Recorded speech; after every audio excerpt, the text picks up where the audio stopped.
Hey everyone, welcome back to the channel. I'm so glad you're here today. If you're new, make sure to hit that subscribe button and turn on the bell so you don't miss out on future videos. In today's video, we're going to dive into daily English speaking practice, and trust me, you don't want to miss this. So grab a drink, get comfortable, and let's jump right in. You know what I realized this morning? I've been setting my alarm for 6:47 for 3 years now. Not 6:45, not 6:50, exactly 6:47. That's weirdly specific. Why? I have no idea. I think I did it once by accident and then just never changed it. Now it feels wrong to wake up at any other time. Like if I set it to 7, my whole day would collapse. Does that make me superstitious or just creatures of habit? Both, probably. I wake up at 5:30 without an alarm now. My body just knows. That's psychotic. It is, isn't it? But here's the thing. I started doing it because of the birds. There's this 15-minute window right around 5:30 where the birds outside my window do this whole orchestral thing. Different species, different songs, all layered. It's like they're warming up before the real dawn chorus. If I sleep past it, I feel like I've missed the actual start of the day. You wake up for a bird concert, voluntarily. Every single morning. And then I just sit there with my coffee in the dark, listening. No phone, no lights, just the birds and the gradual blue coming into the sky. It's the only time my brain is quiet. See, that's beautiful in theory, but I would just fall back asleep. I need chaos to wake me up. I have this whole routine where I immediately put on a podcast, something with people arguing or laughing, and I wander around my apartment doing these tiny, pointless tasks. I'll reorganize my junk drawer for 3 minutes. I'll check if my plants need water, even though I checked yesterday. I'll read the same paragraph of whatever book is on my nightstand. You reread the same paragraph? Yeah, every morning. I've been on page 47 of Middlemarch since June. I read that one paragraph, the one about Dorothea looking at jewels, and then I put it down and start my day. But why? I don't know. It's like a prayer or something, a little ritual that makes everything else feel manageable. The paragraph is about how Dorothea finds jewelry oppressive, and I think about that while I'm picking out what to wear. It makes me feel less stupid about taking 20 minutes to choose between 2 identical black shirts. Do you ever think about actually finishing the book? God, no. Then I'd have to find a new paragraph. What do you do after the birds? I make breakfast for my neighbor's cat. I'm sorry, what? My neighbor, Mrs. Leong, she's 83. She has this ancient cat named Chairman who's probably older than both of us combined. She can't really bend down to put out his food, so I have a key. I go over around 6, feed Chairman, make sure he has water. Sometimes I'll notice things, like her medication is running low, or she's left the stove on from the night before. I'll text her daughter. Speaker 2, that's... I know. But here's the weird part. I love it. I love that cranky cat. I love the smell of her apartment, which is like mothballs and jasmine tea. I love that she has these porcelain figurines of ballet dancers all over the place. There's this one routine I've built around someone else's life, and it's become essential to mine. When she went to visit her son in Vancouver last month, I was completely lost. I still went over and stood in front of her door for a minute, just out of habit. Did you miss the cat or the routine? Long pause. Both. Neither. I missed feeling useful that early in the day, before I've even had a chance to disappoint anyone. That's surprisingly dark for 9 a.m. Laughs. Sorry. What do you do after the junk drawer reorganization? I water 1 plant. Just 1. I have 11 plants, and I do them in rotation. Today was fern number 2's turn. Yes, I've numbered my ferns, don't judge me. I water exactly 1 plant every morning, which means each plant gets watered every 11 days, which apparently is perfect for them. But really, it's perfect for me. It's like I'm distributing my attention fairly. No favorites. Everyone gets their turn. That's actually kind of profound. Or it's me avoiding commitment to anything, even my plants. No. I think it's about control. You're creating these little pockets of predictability in an unpredictable world.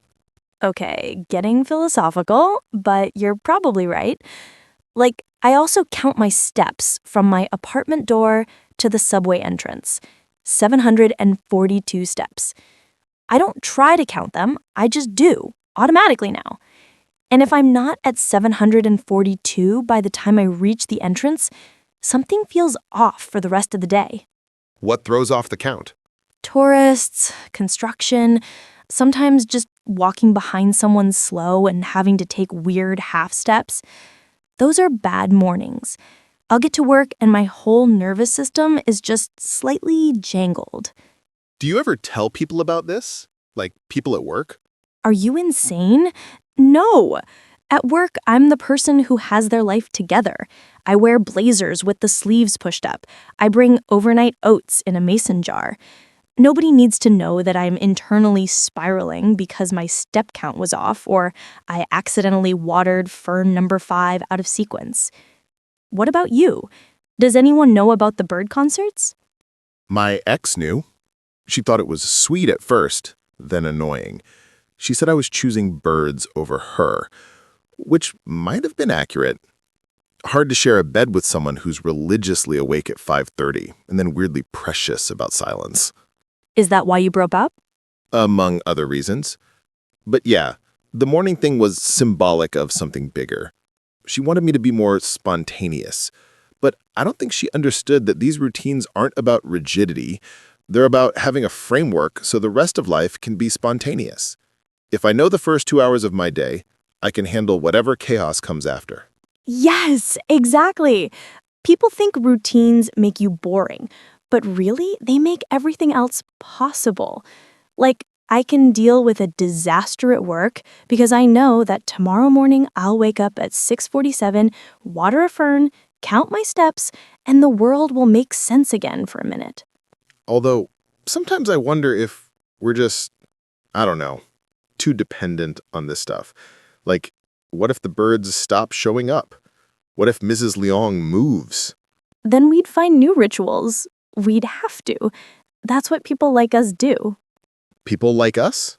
You know, the ones who need the scaffolding, the ones who build tiny churches out of morning habits and call it sanity. Smiles. I like that. Tiny churches. Although, between you and me, I think your church is prettier than mine. Birds versus ferns? I don't know. Plants are consistent. Birds might abandon me. But birds chose you. You just showed up and listened. Quiet.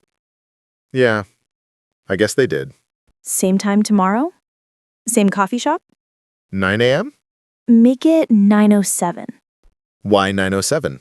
I don't know yet, but by tomorrow it'll feel important. I've started keeping the receipt from my morning coffee.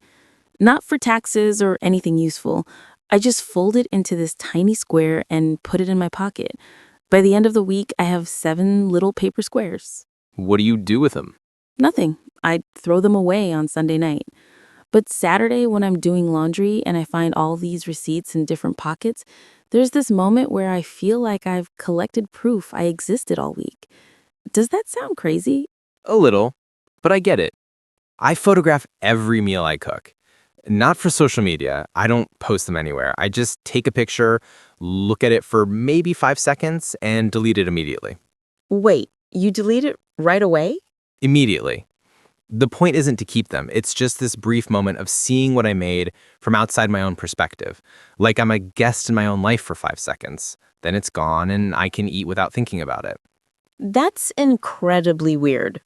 Says the man collecting receipt origami. How long have you been doing the coffee thing? Since my daughter left for college, 2 years now.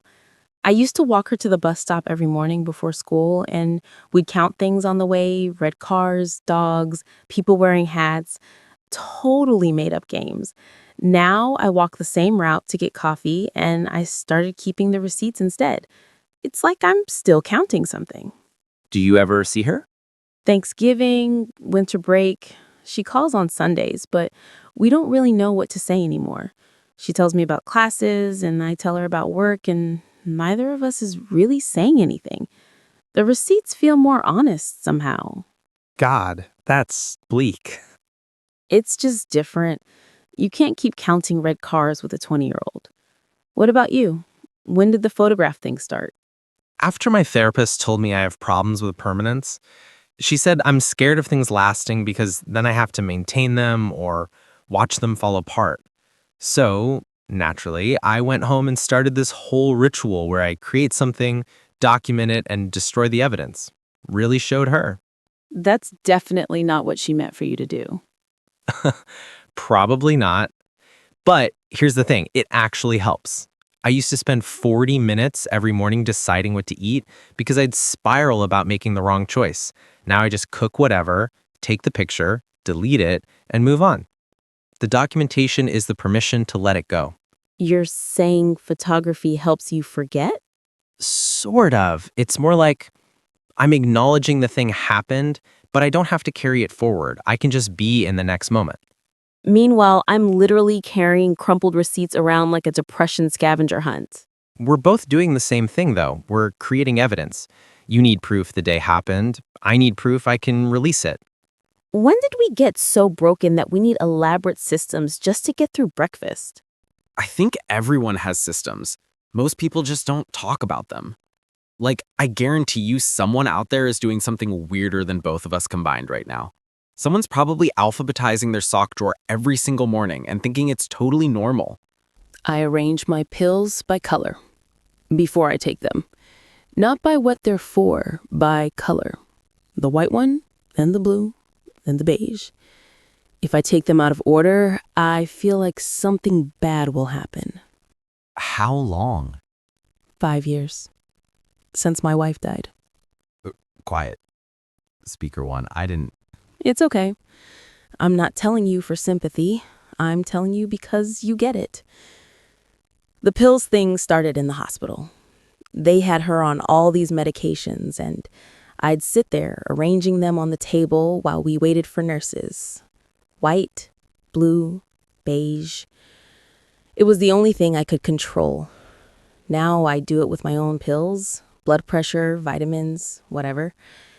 And it's like she's still here, in some tiny way. Does that make sense? Yeah, it really does.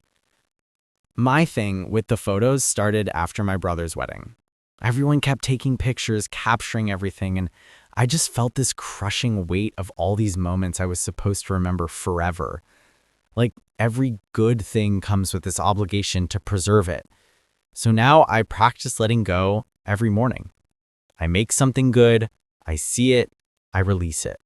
But don't you want to remember anything? I remember plenty. I just don't need a phone full of evidence. The deleted photos are like, I don't know, they're like prayers maybe? You send them out and trust they meant something, even if you're not clutching them.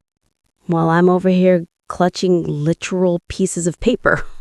Different prayers, same church. What do you do the rest of the morning after the receipt? I go to work. I'm an accountant, which is hilarious given how irrational my personal life is. I spend 8 hours making numbers behave, making sure everything adds up perfectly. Then I come home and I've got all these superstitions and systems that wouldn't survive 5 minutes of my own professional scrutiny.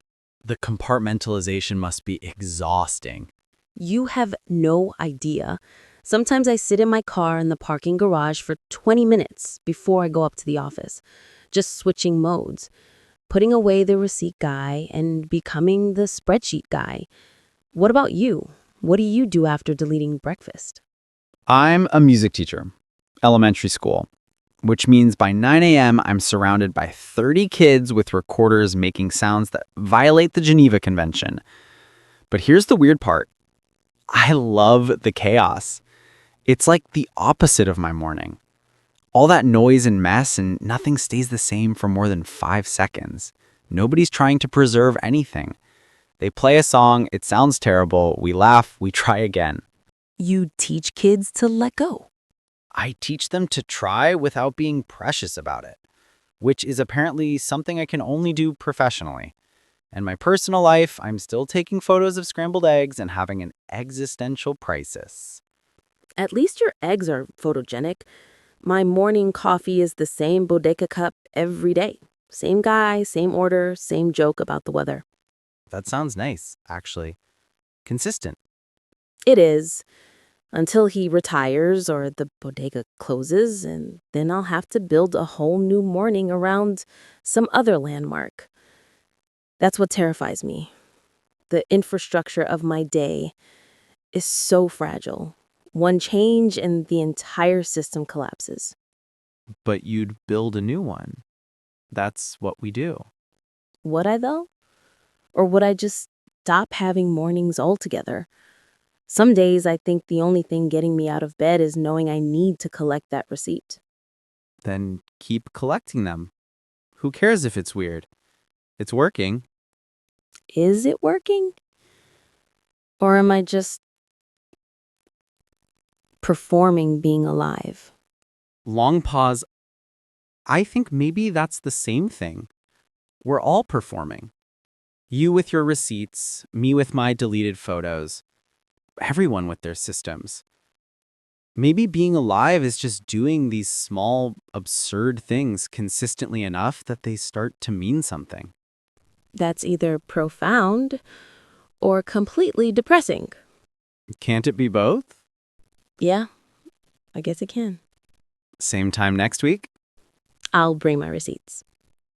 I'll bring nothing whatsoever. Perfect.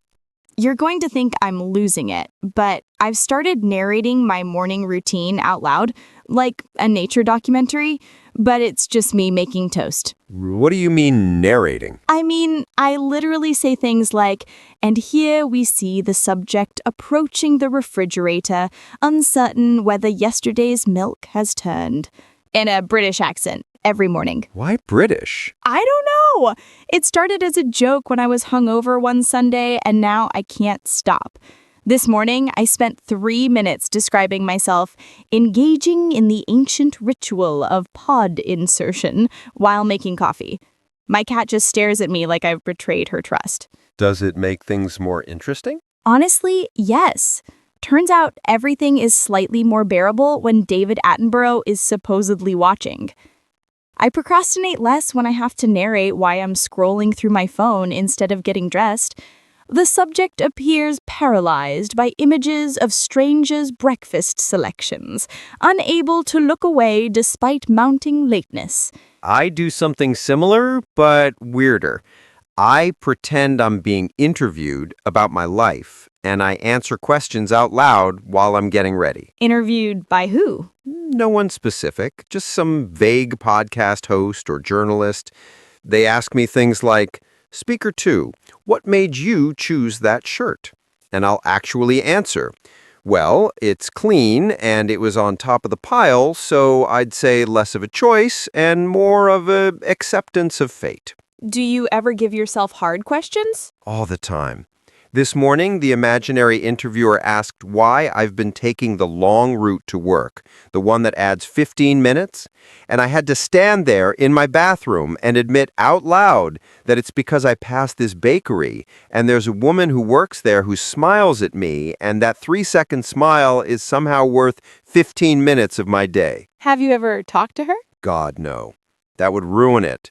Right now, she's just this person who's happy to see me, no complications. If I actually talk to her, I'd find out she's married, or thinks I'm weird, or only smiles like that at everyone.